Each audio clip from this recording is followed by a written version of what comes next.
This is Rob Robbins. My wife and I work together in this adventure, and we just call ourselves Mary and Rob.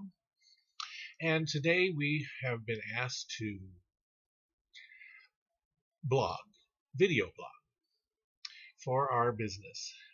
Our mentor has encouraged us and challenged us to do a blog every day for the next 90 days.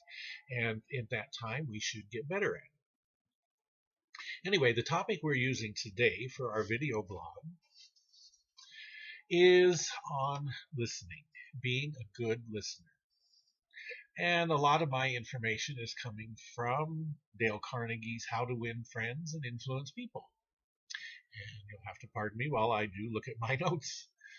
So I don't have all this memorized, and I can't talk off the top of my head very well. Anyway, listening is a great skill that can be used for anything in personal relationships and business relationships,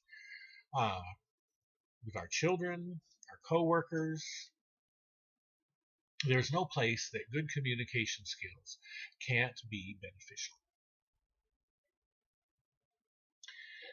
People everywhere want other people to listen to them, to listen to their stories.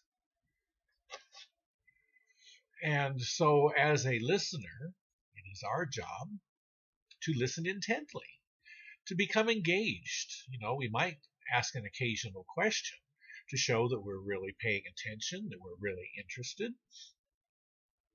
But we need to be genuine, because they can tell, they can feel it. Just like a fake smile, they can tell if you're really listening or whether you're just sitting there thinking of something else, tuning them out. And being a good listener is one of the highest compliments that you can pay a person. You're showing them that they have value and worth in your eyes. The things that they say are valuable. You're not discounting them in any way. So as a good listener, our job is to encourage them to talk and to talk more. And we want them to talk about themselves, talk about their stories.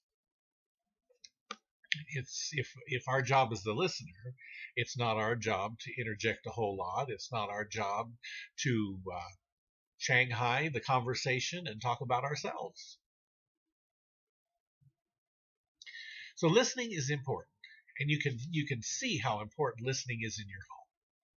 If your child knows that you're genuinely listening to them, that you stop what you're doing, you take your eyes off the TV or off of your book or off of the computer, and you focus on them, then they will know that you really care about them. And that can do more for a parent-child relationship than just about anything. And of course, you can imagine good listening skills with your spouse.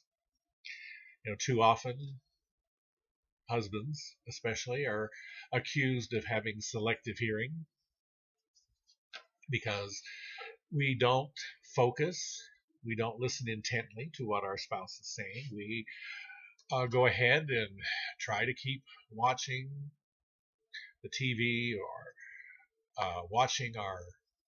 reading our email or playing our games, whatever it might be. Right? We don't stop and focus on them like we need to. And they can tell. And that's why we get accused of being selective listeners, selective hearers. Reader's Digest once printed somewhere, I don't know any dates or anything, it said many persons call a doctor when all they want is an audience. They want somebody to listen to them. And that's kind of sad that people don't have close friends or family members who are willing to just give a little of their time and listen to them. Because a lot of times they're not looking for you to solve their problems. They're not looking for you to give them advice. They just want a sounding board. And I was reading in the Dale Carnegie book about a story about Abraham Lincoln. It was the Civil War time, and he had invited a close associate to come down from Springfield, Illinois, clear to D.C., to talk to them about the war. You know, people were on his case for not doing more to free the slaves. Others were on his case for what would happen if he did free the slaves, and other war issues. This guy got to Springfield, and President Lincoln began his soliloquy. It lasted for several hours. Not once did he ask his friend for counsel, for advice, for his opinion. His friend went home back to Springfield without ever interjecting any of his own thoughts on these issues. President Lincoln was just looking for someone to unburden himself upon. And when you do that, quite often your own thoughts become more clear. So, if we're going to be a good conversationalist, and that's important in business, especially internet marketing in this age of doing videos, we need to be attentive listeners. First, we need to listen to what people have to say. And in order to be interesting to other folks, we need to be interested in what they have to say when they give us feedback. We need to remember to ask questions. And I thought this was interesting.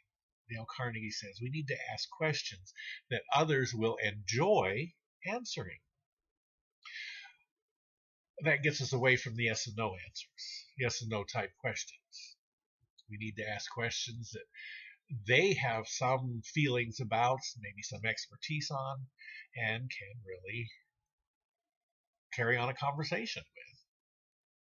So we need to encourage them to talk about themselves and their accomplishments. And that's really all I've got for this video today. This is my first video log, and hopefully I've interjected a few things there that will spark some thought in your own mind and your own abilities to listen and be a creative listener. So we'll try and get another video for tomorrow and keep up on our challenge. For now, goodbye.